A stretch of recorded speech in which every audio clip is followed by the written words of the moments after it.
How Labour Party leaders were being used by ex-military generals and others for their plan to topple Nigeria's democracy.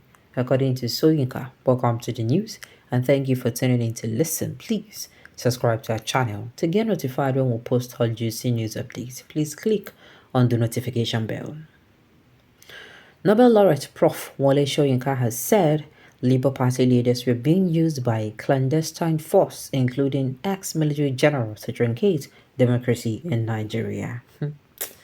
This is going to be interesting. I wonder where this is coming from. The news in detail, please. Sahara reporters on Wednesday reported that Soyinka also stated categorically that P2B of the Labour Party did not win the 2023 presidential election in Nigeria and did not even come second. Soyinka stated this while speaking as a guest speaker at the 2023 Africa in the World event, a festival that brings together the world's most innovative thinkers and top leaders to platform invigorating ideas for fresh changes and sustainable solutions for African people. The event started on Tuesday, September 12th and is scheduled to end on Saturday, September 16th, 2023 at the Stellenbosch, South Africa. Soyinka said, and I quote, "In addition, and this is the worst part, they did not know it, but they were being used. Before the elections ever took place, there was a certain clandestine force, reactionary. It included some ex-generals who were already calling for an interim government before the election began. Some were well-known figures, including the proprietor of a university, calling for an interim government before election ever took place, so the party was playing into their hands. Maybe not cautiously, all of them, but some were definitely trying to create a situation to bring back the military." The legal icon said the 3 emissaries were sent to the leader saying, "Curb your supporters and tell them to be on their guard. If you lose an election the first time, that doesn't matter. I said tell them to stop threatening, stop intimidating people." So it was not something new, though. I had to stop their getting youth on the street to be slaughtered. And for what? For a lie, he said. That for me was unacceptable. On Wednesday, Sahara reporters reported from the moderator Okechukwu Ndibe, a novelist and political columnist, asked if the Soyinka who in October 1965 stormed the Nigerian Broadcasting Corporation in Ibadan to stop a broadcaster from playing the address of the then Premier of the Western Region, Chief Ladoke Akintola at gunpoint, had changed.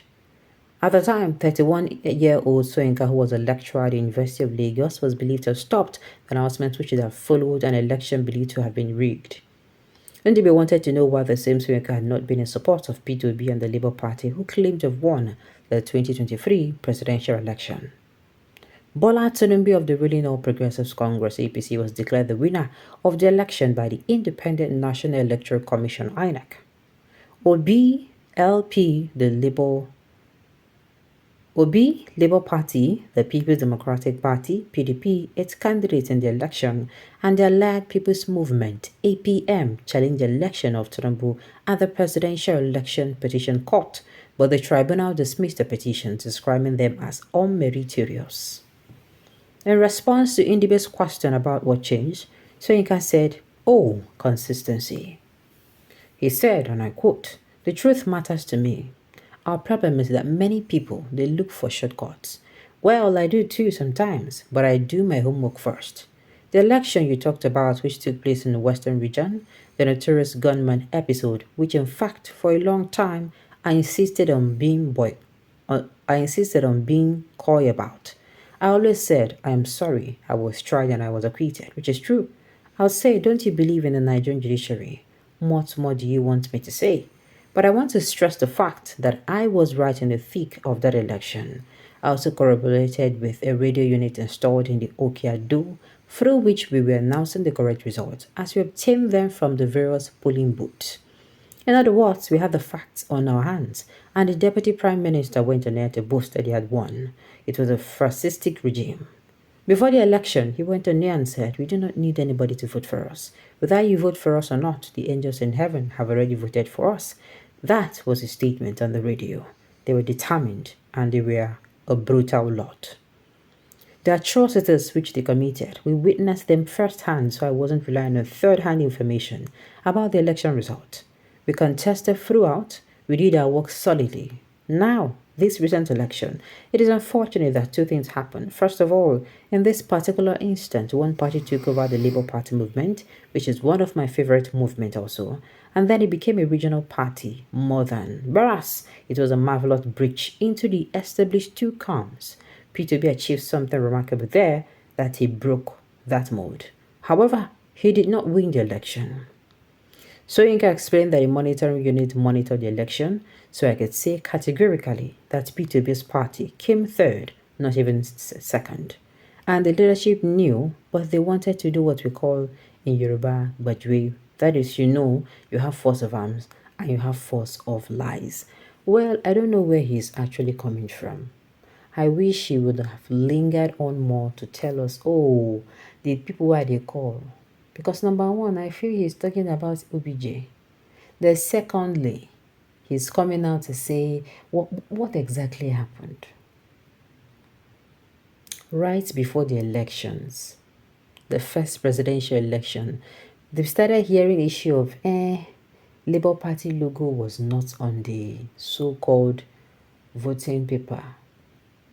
And I was like, which kind of mistake be that? As in, the Labour Party logo was not on their, they do the, what's it called, senatorial election and the presidential election together and one other election together. And I'm like, how? How they use miss this one? As if that was not enough. During the election, people were now being beaten. People were now being flogged. Then purposely delay election. For places they know that now these people dey here. Now Southerners will be say them will stand with this guy. Blessing them brothers. They delay election for that place. Make it be say, you know, go feel blame them. And then you come out to do what? To come out to talk. No, not only you witness the election now. You know, say everybody ready for this country blind. Not only they witness this election. So they can come outside and say anything the heck they want. That they want to take over. Who want to take over? I am actually disappointed this is coming from him. To be honest, I am 100% disappointed. I'm not surprised though, because human being would disappoint you. That's why I said I am disappointed. Our prof needs to learn from Prof. PLO Lumumba, speaking the truth to the people in power. I'm telling you, in they do like saying they get it in their void, and it is actually wrong. It is wrong for somebody with gray hair to come out and be saying what is not the truth at a time in his life where he is supposed to have seen it all. That is what I'm disappointed about. Alright, on this note, you have come to the end of the news. So thank you for tuning in to listen. Until I come your way next time, enjoy the rest of your day.